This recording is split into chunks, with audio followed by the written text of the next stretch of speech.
Hi folks, this is Janet. I am a writer who also happens to drive tractor trailers across the country. And right now I am parked in Northwood, Iowa. I think that's the name of the city. It's right at the Minnesota border along I-35. And I am at a miniature truck stop right across from a rest area, which is right at a casino. So, I am getting ready to pre-trip and carry a load of food to the Denver area, which can't deliver until Saturday. And I'm a lot disappointed because I had begun a month ago observing a version of the Sabbath on Friday evenings, shutting down and not starting up again until Saturday evenings. And why? Well, I know I'm going to get criticism for this because there are just a lot of things that people object to when you talk about observing a Sabbath. But I can't ignore the fact that at creation, the Bible says that God blessed the seventh day, because on that day he rested. Now granted, from then until he gives the law to the Israelites, there is no mention, I think, of a Sabbath. Well, but then before he gives the law to the Israelites, he does have that manna falls for 6 days, and on the seventh day you are to not gather manna. The seventh day, the Israelites were not to do work. So that is, so I don't know. It just makes sense to me that God rested on that seventh day, rested in the sense that he desisted from work. Why shouldn't I do the same thing? Now, of course, I've been listening to videos from the Seventh-day Adventists for years. I respect them very much. I would never become a Seventh-day Adventist. That would be too much like going back to the cult that I came out of. And because they both began in the same theological pod, Jehovah's Witnesses and Seventh-day Adventists. But the difference, what I like about the SDAs, is when they first of all have the freedom to have a voice. They can, each of them, have a video ministry, and many of them do, and they are excellent. Their music, that have an Adventist choir doing "There Is a Balm in Gilead," one of probably the most beautiful rendition of that song. Some of their people that I've listened to who are just excellent are a woman named Ms. Lady Grace Egberg. I'm not sure exactly what her last name is, but she's in Switzerland now. She was from London before that, and she's a Nigerian by origin. And just a wonderful, wonderful girl. I love listening to her broadcast. Ms. Lady Gracie. Pastor Dwayne Lemon. Excellent young man. Pastor Doug Batchelor out of Sacramento. These are just three, and probably my three favorite Seventh-day Adventist people online. So I learn from them, and I appreciate them and respect them. So they have influenced, they pricked my conscience for a long time. But now that I've done more research on the Sabbath itself, listening to people like Pastor John MacArthur, who I love, Dr. James White, who I respect, I realized that, in a sense, to actually go back and observe the Sabbath in the way that the Israelites did it is, in a way, a slap in the face to Jesus Christ and his new covenant. At least I think so. Because on the other hand, the Seventh-day Adventists make a good point. God carved 10 of those commandments out of the 600 laws, 600 or so laws he gave to the Israelites. He took 10 of them, carved them in stone. And of those 10, the only one that he says, remember the Sabbath day to keep it holy. Remember. The only one he tells us to remember is the only one everyone forgets and makes arguments for forgetting. So can't it be that we are all being deceived? True, he gave that to the Israelites. But doesn't that give you a peek into his mind? That day is special to him. It was special to him more than 2,000 years before we had an Israelite. He lets you know that. So, you know, I just... The other thing, I think it's Pastor Doug who said, don't you spend quality time with the person that you love the most. And when he said that, I was like, bingo, okay. It may not be for the Israelite reasons, so that I don't offend the sacrifice of Christ and the new covenant of Christ, but it can be a Sabbath I keep because God is my partner. And I don't mean that we're equal. I don't mean it in that way. But I mean the person I love the most, I need quality time with him. And why not do it on the seventh day, which a biblical day starts in the evening and ends the next evening? So I said all that to say, I had determined that I was going to do that, and I did for 3 weeks in a row, and I thanked God for the opportunity to be able to shut down and not hurt my deliveries or my pickups. But when I came back to work last week, I was messed up. Had to run on the Sabbath. And tomorrow, the same thing. This load I'm under delivers smack in the middle of the Sabbath at 1300 hours on Saturday at 1 p.m. So, you know, what I did last week is I did half of a Sabbath day and did not talk to anybody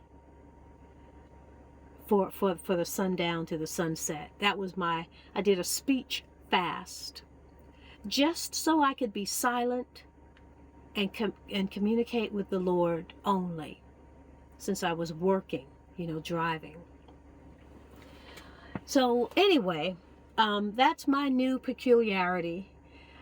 I'm going to be honest with you though, it actually made me feel so good. That first Sabbath that I did, I was parked somewhere in Missouri, and it was a quiet, small truck stop like this one, but it was in a more remote area. And I was able to walk, observe nature, listen to pleasant music as I walked my 30 minutes. And it was just such a wonderful, wonderful Sabbath day. I read the Bible. You know, I listened to a playlist I had created, which was supporting Sabbath. But I didn't pray as I should have. You know, that defeated the whole purpose. I don't understand why I didn't, but I didn't pray that first Sabbath as I should have. So I'm still working on that. It needs to be a day of lengthy prayer. So I was able to pull it off, but won't be able to do that this weekend. So I'll come up with some other ways to get around, to try to create intimacy, spiritual intimacy during that period. Okay, so that's one peculiarity. Another thing is I'm not aiming to be out as much as I used to be. I was on a 21-day out program and would stay out 30 to 40 days sometimes, but now I am trying to get a hand in my publishing company that was created when we published the book in 2020, my trucking book. My trucking book ignited interest on Facebook this summer when I posted about it. I tried to give a book to a man who was parked between the fuel pumps. Now, in most truck stops, the fuel pumps are an active, field island of activity. This one right here is quiet. But generally, you pull your truck between the fuel pumps because you want to fuel. And you're not supposed to take a 30-minute break between the pumps. Well, some man was doing that one night. I think I was in Illinois. And I knew that's what he was doing. He tried to pretend he was checking in his side box and doing his windshield and all of that. But I knew that he was killing time between the pumps. At certain times of the night, you can't find a legitimate parking place. But you have to take a 30-minute break at some point during your workday. It's DOT mandated. But if you can't do that, you pull up to what is usually a yellow or white line that would be sitting right about where my truck is sitting right now in front of this fuel island. If it were a bigger truck stop, you would pull up to the yellow or white line so that somebody can come behind you and fuel. And you don't take your 30 minutes at that white line unless you absolutely have to. Certain times of the night you can't find a parking place, so you have to. And you would do it at the fuel pumps farthest from the building. Well, some people don't care about the other person. They take it between the pumps. So I saw the guy doing that, and I thought, I've got a box full of books in here, and I haven't done anything with them. This was in the summer. So I took one of the books and handed it to him, and he broke into a warm grin and said, "Hey, somebody in Charlotte just gave me one of those books. I was at the Pilot just south of Charlotte, and a man named James gave me the book." Now, I don't think this guy was lying to me. He didn't know I was the author of this book. Why would he? But I knew why James gave him the book, because he was breaking a rule. And in the book I say, if you see someone violating one of these etiquette rules for trucking, you might, in a friendly fashion, hand him the book. Say, "I have a gift for you." I also recommend they hand books to people who are not breaking rules, who look like good, considerate professional truck drivers. That way that driver will know he or she is not alone in trying to do the right thing. The book can be an affirmation, to their good behavior.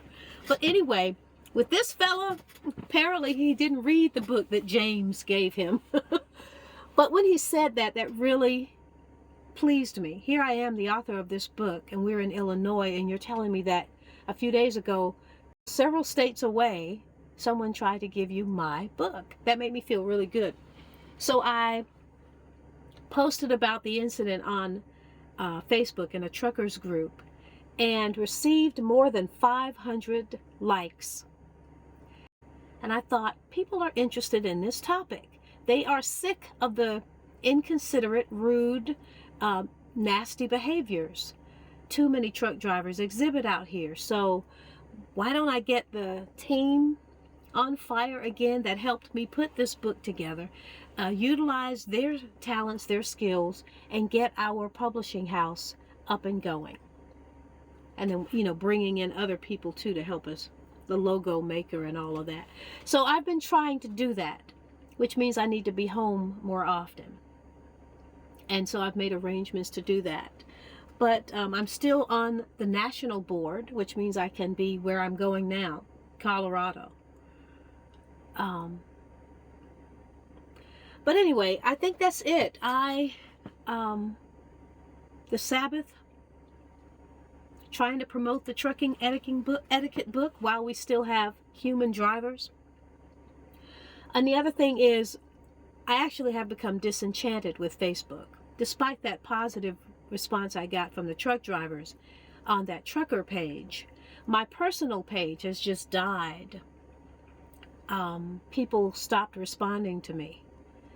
And I'll give you a good dose of why, because of what I'm about to say.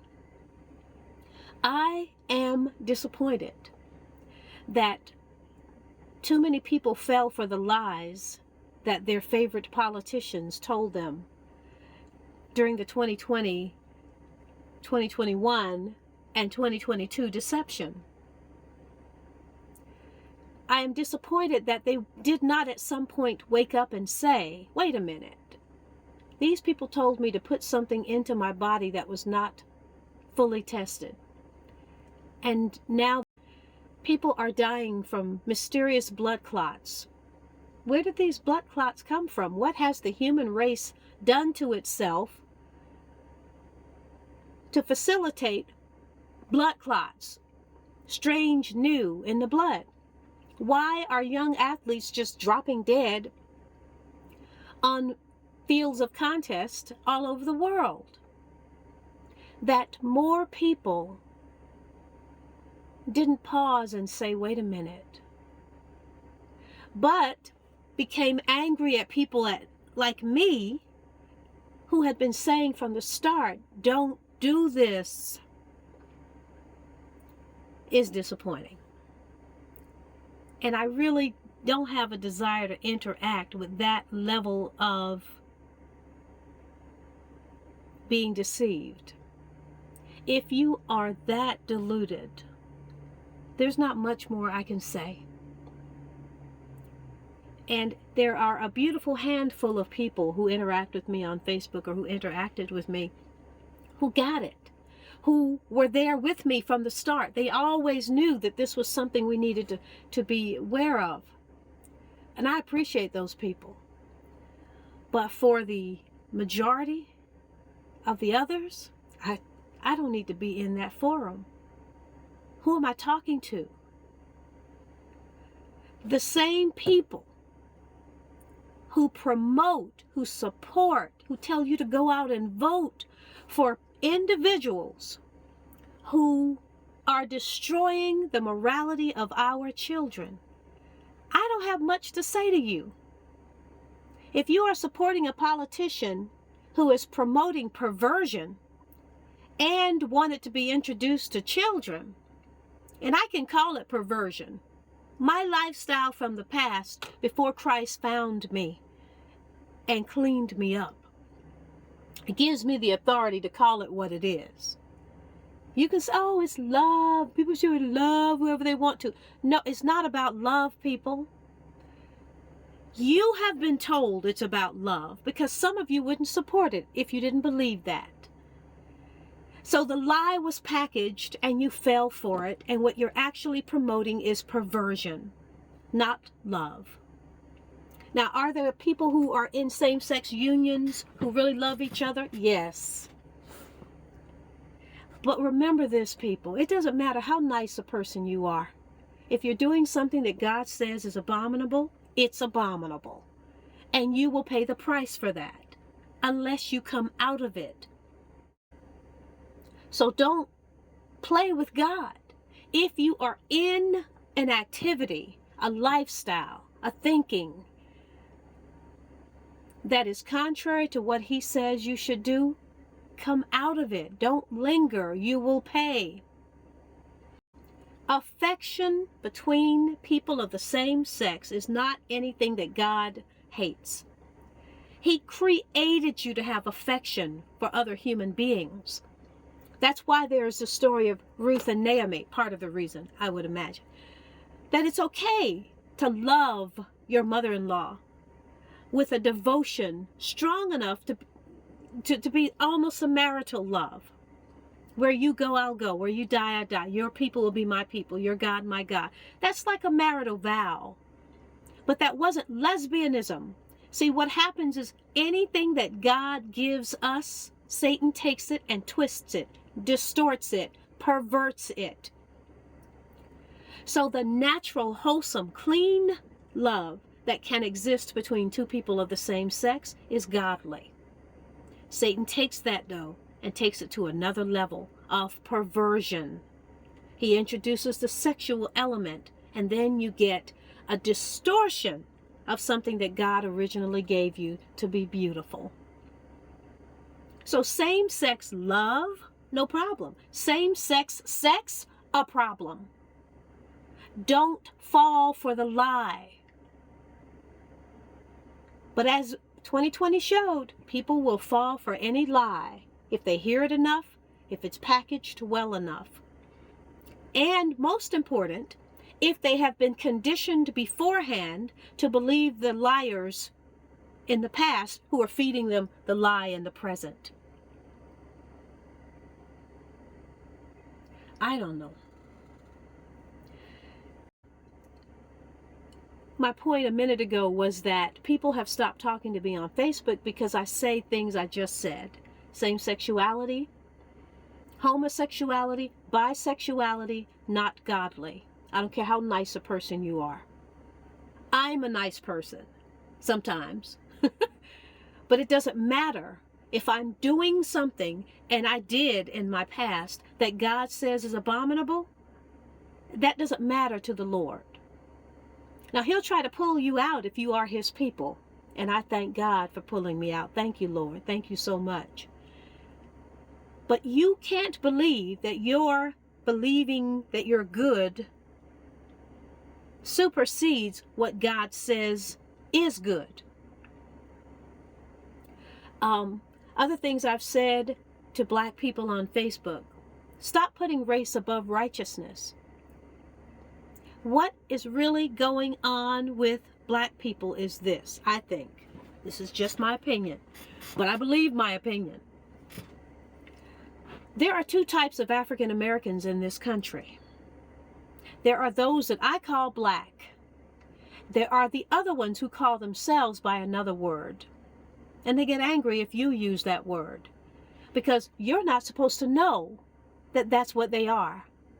They call themselves that because that's what they are.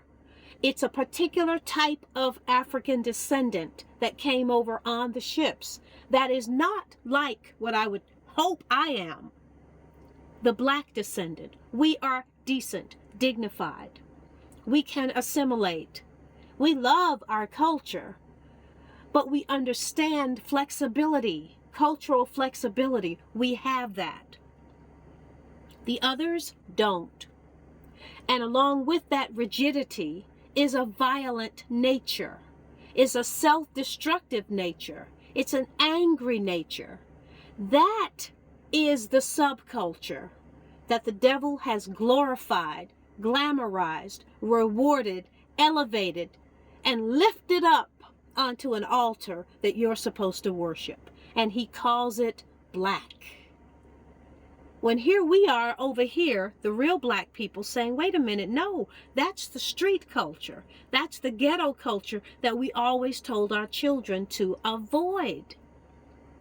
And now you guys are elevating that culture, rewarding that culture. You know why, people?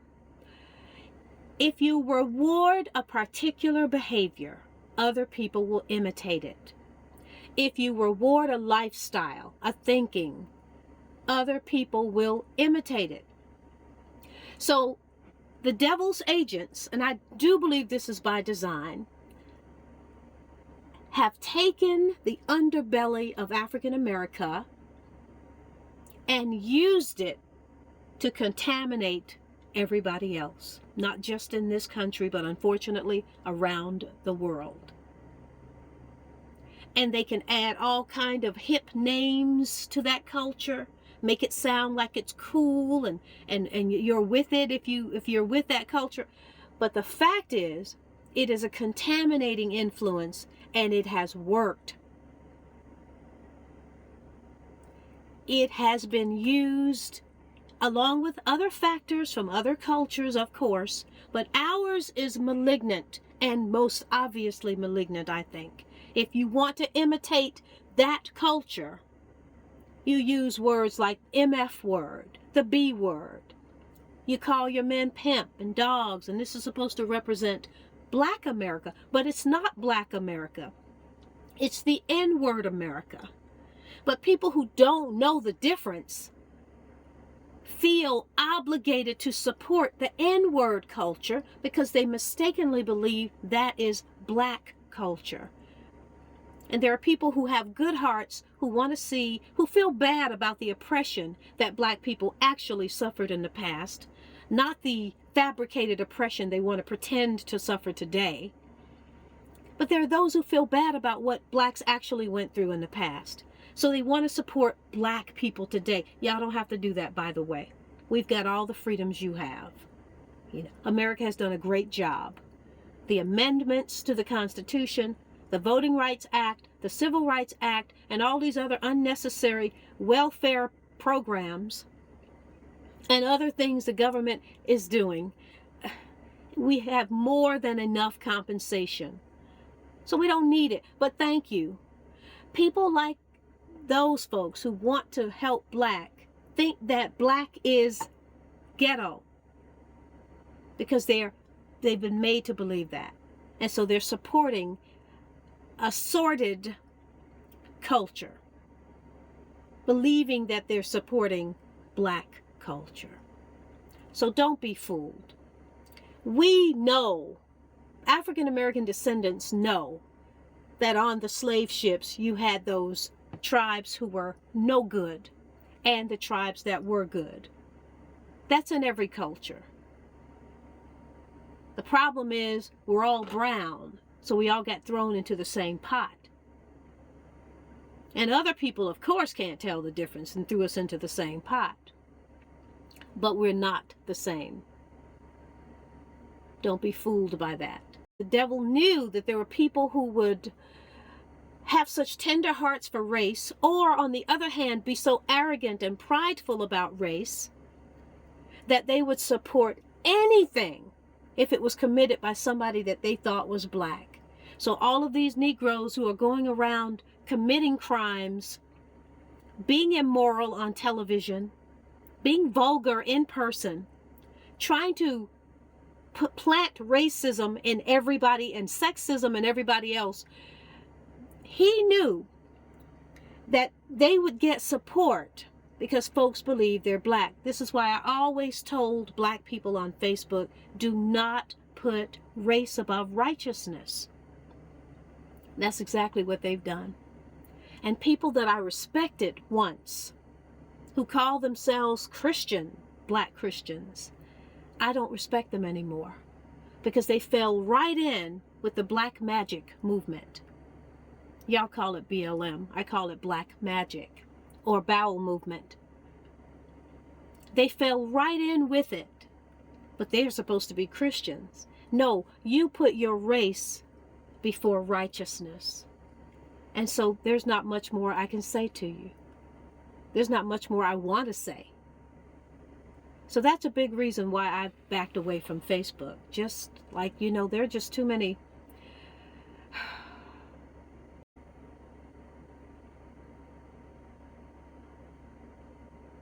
And I just don't have time for that.